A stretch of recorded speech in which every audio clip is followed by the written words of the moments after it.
This is Gary Butterfield. This is Cole Ross. And this is Monster in My Podcast. And this is the Selkie.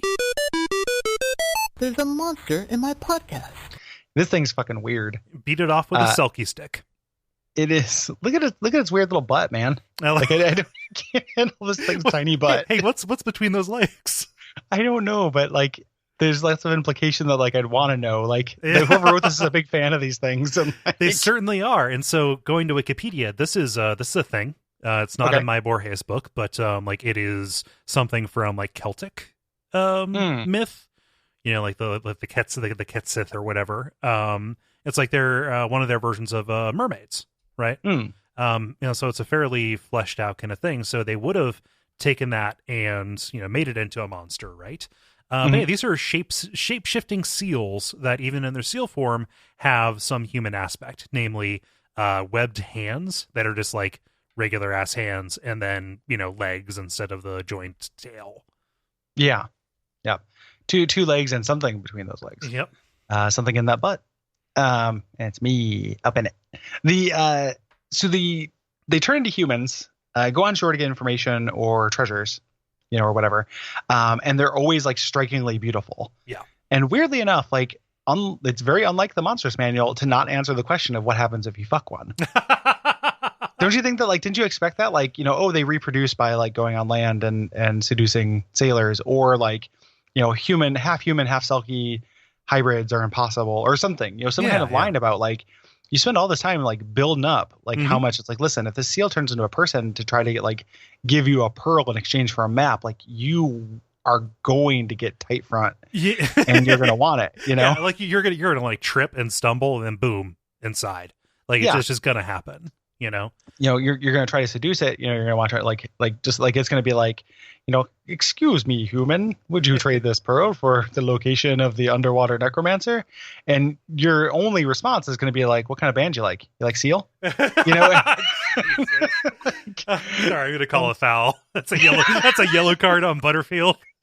And then they're going to give him a kiss from Rose on the Gray. Okay. Which I mean, the fleshy patch between their, like, whatever. The Rose on the Gray? Yeah.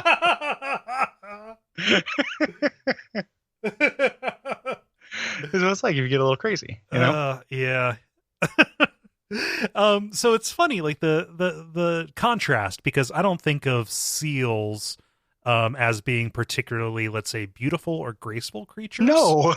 That's the thing too. Like somebody was just like, man, like they're so beautiful, you know, because they're not. Like they're real dorks. Like the noise a seal makes. Get out of here. Like that is one of nature's dorkiest sounds. Yeah. Like YouTube videos of baby seals are obviously adorable because they're just little fuzz flanges.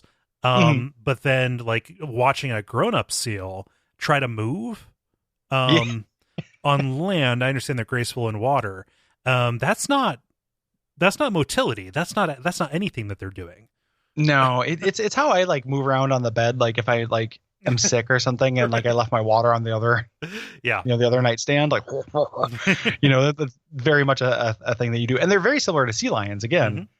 So it's like, this is what we have instead of sea lions, since they replaced them with those cat mermaids last time.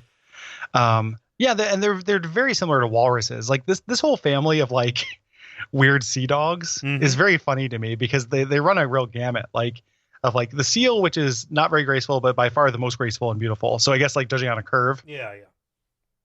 Then sea lions, which are like dorkier and clumsier. And then the walrus, which is like king fucking like, you know, King Hup, you know, just like, king struggles to move.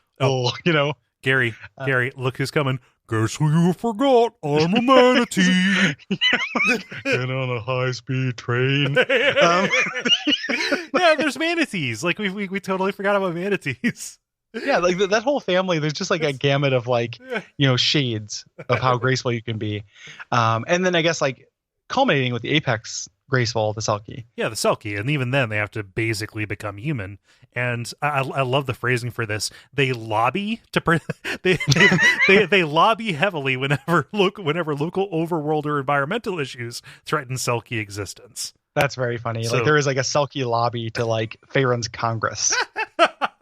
Also, the ones who spend a lot of time on land grow an affection for accessories of the land and can be easily spotted, which I just assume that when they're underwater, they have little top hats. You can tell that's a fancy Selkie. Yeah. And that's one that knows the ways of man and is more likely to go to the dance with you. Yeah, show you the rose on the gray. Brought to you by our backers at patreon.com/Duckfeed.tv.